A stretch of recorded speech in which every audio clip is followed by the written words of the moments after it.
Welcome to the Global Church Project. I'm Graham Hill. Verne Tolbert says that a church without children is a dying church. Dr. Tolbert is president of Teaching Like Jesus Ministries, a non-profit ministry that equips leaders in the local church. She's the author of Teaching Like Jesus, a practical guide to Christian education in your church. She brings together seminary-quality interactive workshops to practitioners who work with children, teens and adults.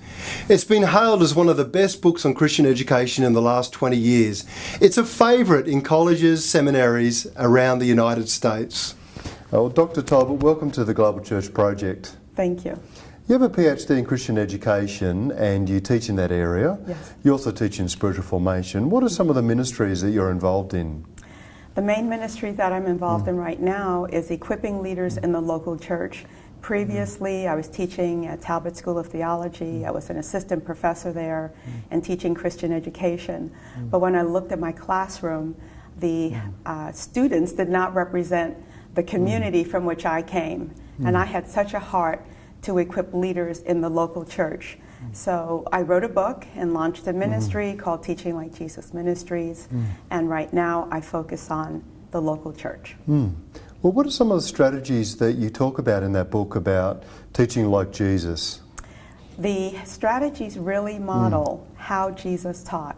So we look at how he was, first of all, a person of character, so that he taught from who he was.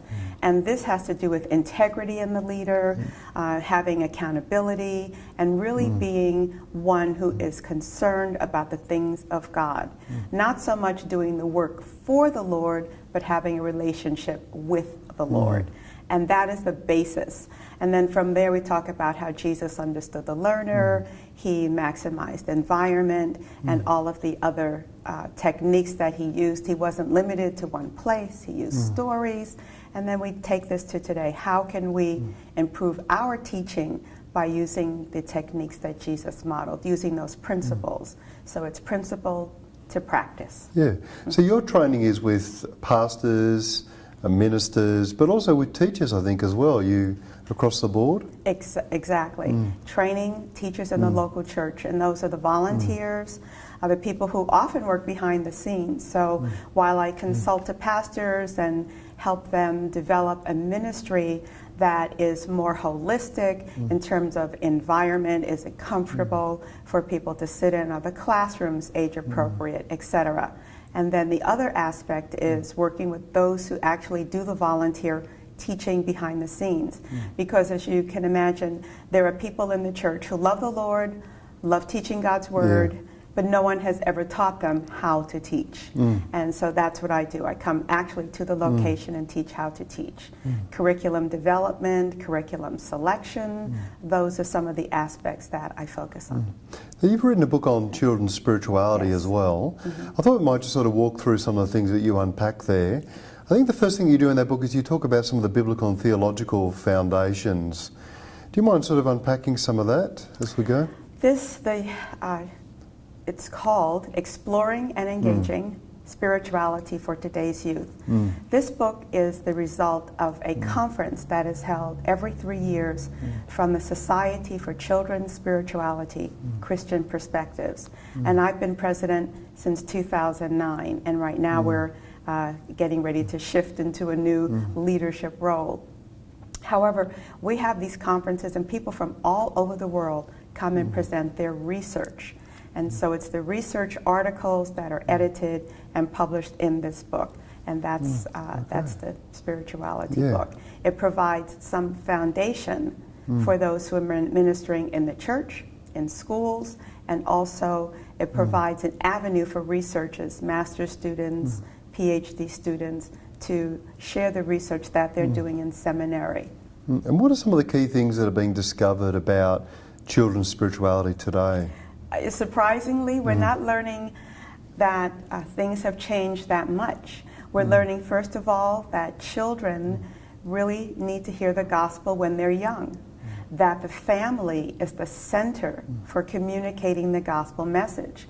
Today, we often see parents leaving that responsibility to the church, bringing children as if to say, you teach my child. When all the research shows that children want to learn from their parents and they learn best in that environment.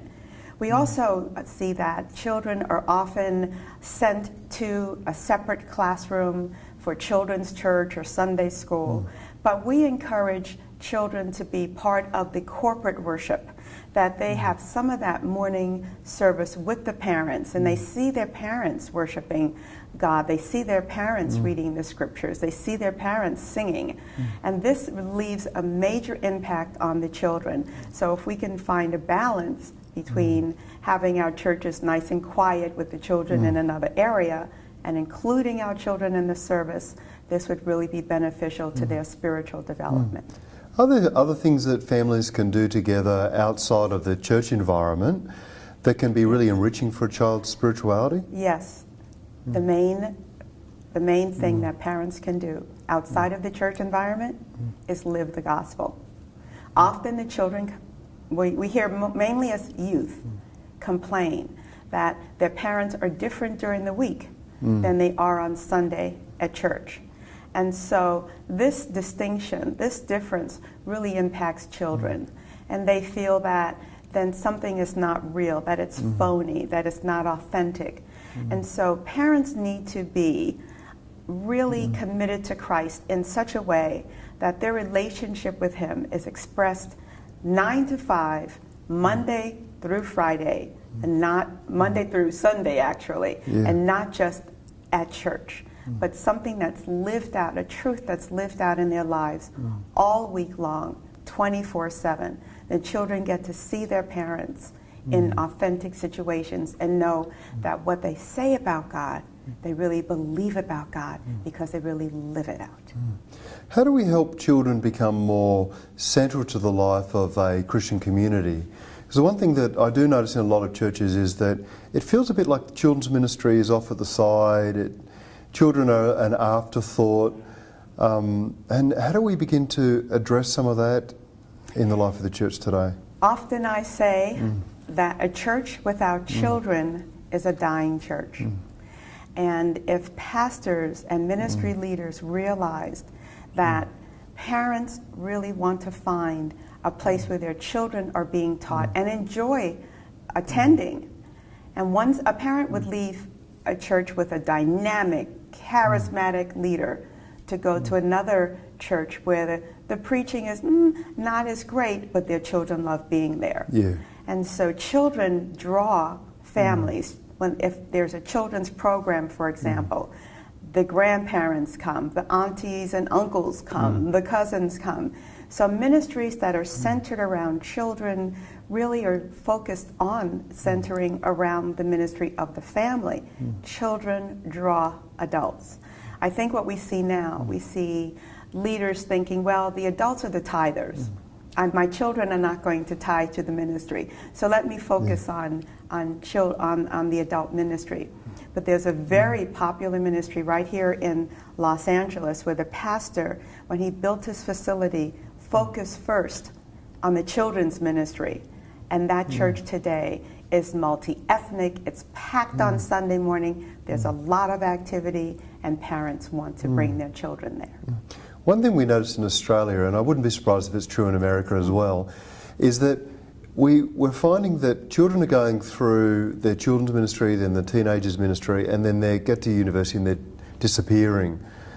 And the question is being asked, are there ways that we can begin to reshape our children's ministry, even before they get to teenage years, so that children are learning to be disciples, not just being entertained? Do you have any thoughts about how we might begin to do that as a church? Is there something different we need to do in children's ministry to stop this exodus from the church today? You know, what's happening in Australia is happening here, and it's happening around the world. When youth reach a certain age, sometimes we see a falling away, and that's because of the developmental cycle. When they get to be 18, 19, 20 years old, youth are now rethinking what they have learned as when they were younger. It's coming through a different grid. So they are reevaluating, they're questioning, and what we can do to keep those youth connected to the church is make it a safe place for them to ask hard questions. Is the Bible real? Is God real? all these questions that they have. We need to approach it from maybe a philosophical aspect, because when they get to college, they're dealing with philosophy. We've not addressed it in the church. Why am I here? Where am I going? What is my purpose? And how does my life fit into God's story?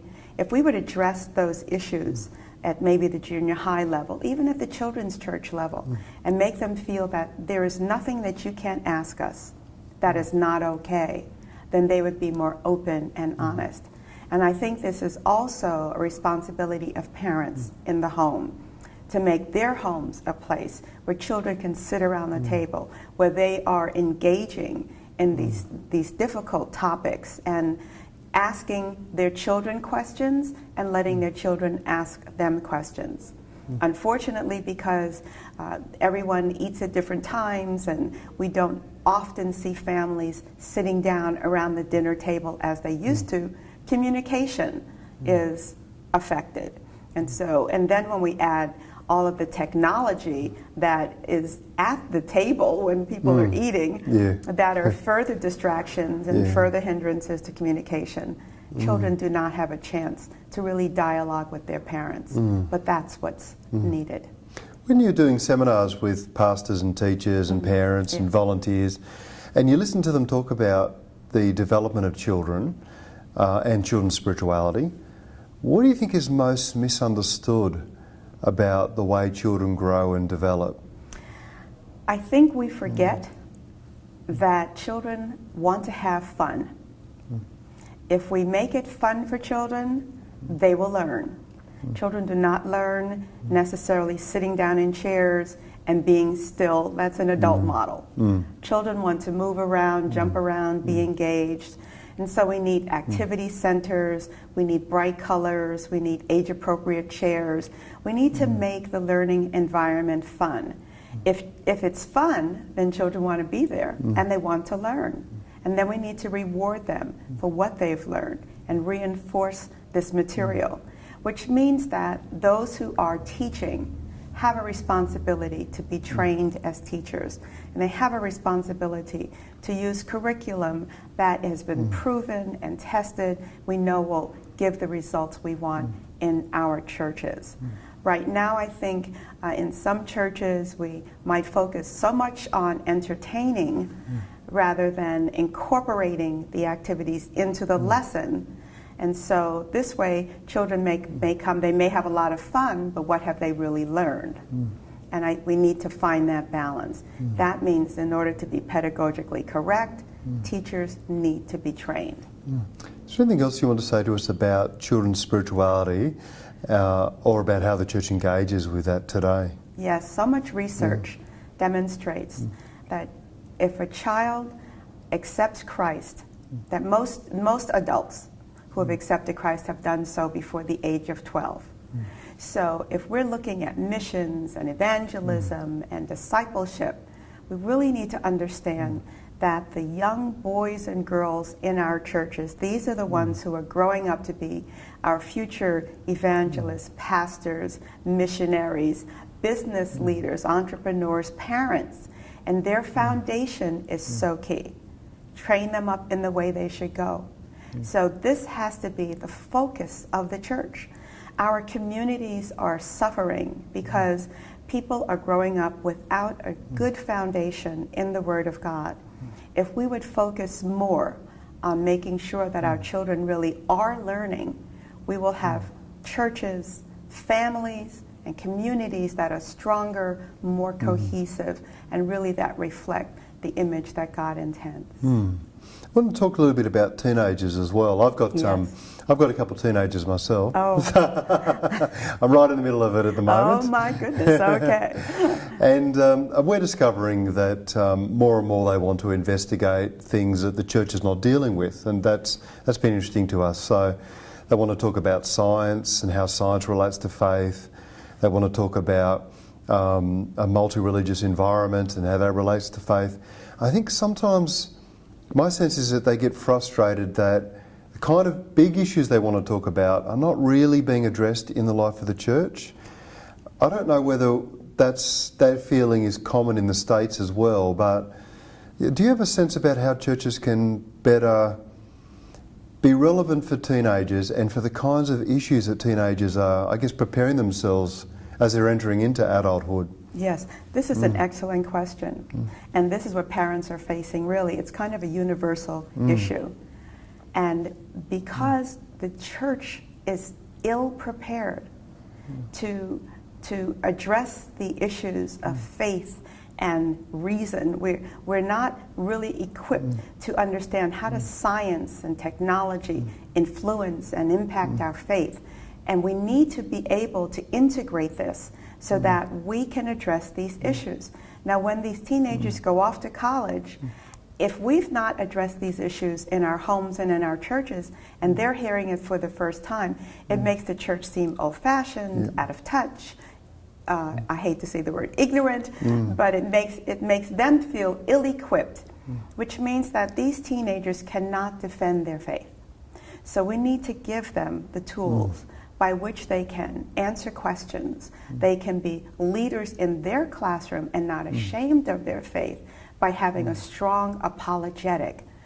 It is so important that we do not skirt around these issues or ignore them. And the good thing is that your children are asking the questions, and these are the questions that parents need to be prepared. So, if churches had parenting seminars, if churches equipped parents to answer some of these questions and brought in experts from nearby seminaries or universities and had workshops, then when these children, these teenagers go off to college, they're not so surprised to hear a conversation because they've already engaged with that thought before. What do you see some of the greatest challenges the church is facing today?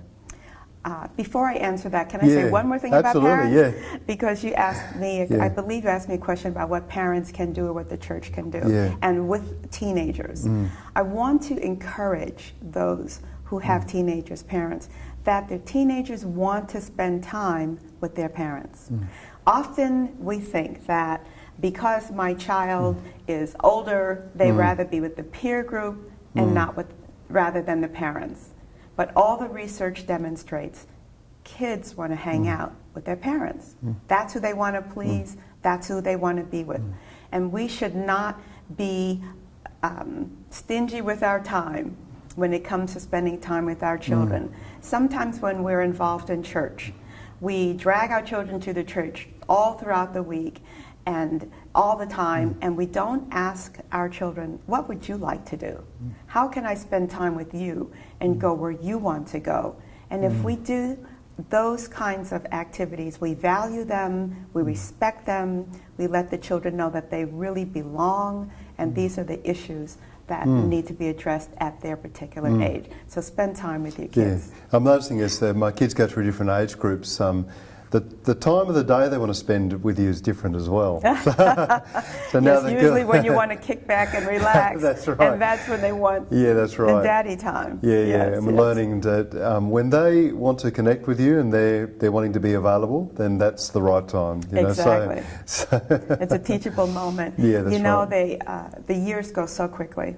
They're here and then they're gone. And so it's sometimes a matter of taking a deep breath, saying a quick prayer, and asking God for the energy and the strength to engage with the children and be there for them. It's worth it in the long run. One of the things I've been doing with my girls, I've got 3 girls, is I said, when you turn 13, I'm going to take you on a mission trip. So it's a daddy-daughter mission trip. So we go away for 4 weeks and we go work in a slum or something somewhere in Asia. We spent some time in a refugee camp, and that was just a wonderful time of 4 weeks, just my daughter and I in a refugee camp in a slum area, serving, doing ministry together, teaching English, and just the amount of connection that happens during that time. And building those shared memories is so important, I think. That is so key. That is so important. What a wonderful way to let your children know that they matter to you and to let them experience ministry with you. These are the activities and the events that leave lifelong impressions. Your children are less likely to walk away from the faith because they have seen Daddy involved and engaged, and they know that your relationship with the Lord is real and that you really care about doing the work of the ministry, this is going to leave an impact that will not be erased. Yes. Now, what are some of the other challenges that you see that are facing the church today? It could be in this area, it could be in some other area, and how do you think the church can begin to tackle that issue? I think in our churches today, we're facing the challenge of culture impressing itself upon the church, and the church really conforming to culture rather than the church impacting culture. I think we underestimate our role as leaders, and we relegate our leadership to inside the walls of the church rather than understanding that our influence in the communities, in our schools, in our neighborhoods really does shape how we live and how our society is impacted. I believe that we need a little more courage in the church.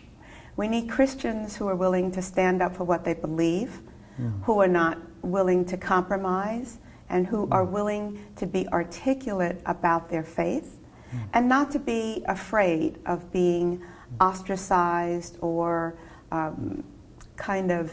ignored in a sense by those who disagree with them.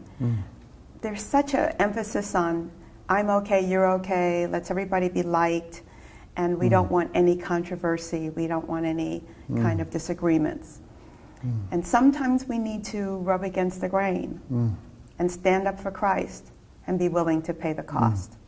I have wondered when I look, for instance, at I'm being a guest in the country and looking at some of the issues going on around, say, to do with Baltimore at the moment. And I look at previous generations, it did seem like the church was more out in front on these issues, taking more social, political leadership, more courageous in the voice that it had. And today it still feels like the church has retreated and is being very reactive in these sorts of contexts, rather than really being out in front, if you know what I mean. I totally agree.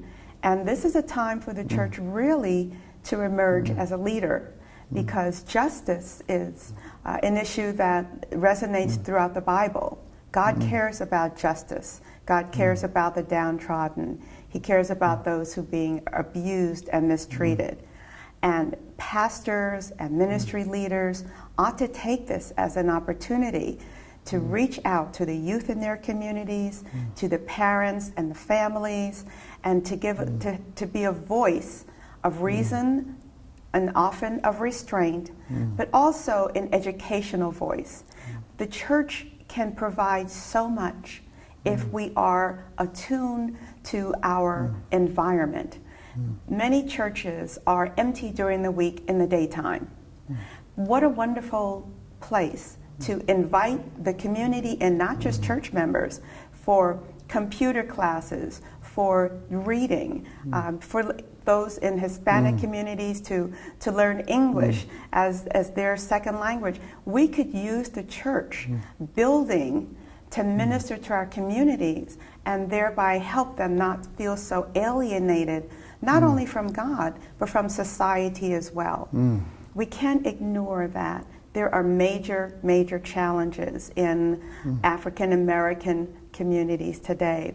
High unemployment rates, a large amount of families that are headed by single women raising children on their own, those who are sometimes married, having less of a combined family income to live on, and being dependent, families being locked out of mainstream entrepreneurial opportunities. When we realize that the church can provide some of these answers and some of these solutions through the Word of God, God is not detached from our real life. God is not detached from the issues that people face. And if we are sensitive about it and think about creative ways to meet the needs, I believe our communities and our churches would be stronger. And I think this is so important. Over the years, from time to time, I've led groups of students involved in ministries with local churches. So these are theological college students going to do a week-long ministry trip into a local church. And in the early days, I would say to the pastor with the students there, tell us something about your neighbourhood, its needs, where do people meet, what are some of its challenges. And then I stopped doing that because I discovered what I was doing was embarrassing pastors. Because what I discovered was that a lot of pastors, unfortunately, haven't really thought a lot about what's happening in their neighbourhood and how the church can interface with that and be a presence. And I find that it's perplexing, but it's also for me, it's very concerning. It's also very sad because that shows how much the church is isolated from its community. If we don't know our community, don't know who's living next door, who's living down the block and around the corner, which is not what it used to be. It used to be that when a church was in the community, everybody knew the pastor, he walked the streets, everybody knew everybody's children. Now we have these commuter churches. People are driving in and leaving, and they're leaving the very communities for which they are to serve. Jesus cares about cities. It was over Jerusalem that he wept. And cities are the focus of where people are. And many churches, if we walk in most communities, there's a church on every street corner, or at least every other block, there's a church. For pastors not to know their communities is really indicates that we've lost touch with the true mission of the church. When you mix with churches today and you hear stories about what's happening in the lives of churches, what gives you hope? Where do you think, God is really at work in that area today? God is really at work in that he is calling still men and women to serve him. And those who are committed to doing so are fulfilling needs that we often take for granted, but if we stop and think about it, the church provides counseling. How much would our mental health facilities or hospitals or doctors be burdened with people coming for help and counseling if they were not able to come to the church? We take a major load off of our society by providing counseling, by providing child care, by providing family counseling, husbands and wives. And so there's so much that pastors are doing and that churches are doing that's positive. We are really looking again at new ways to make the gospel attractive. And so in many areas of ministry, there's concern about the digital media, how to bring this into the church. I mean, who would have thought that 10 years ago, a pastor would preach and people would not have a Bible in their lap? That today they have tablets and cell phones.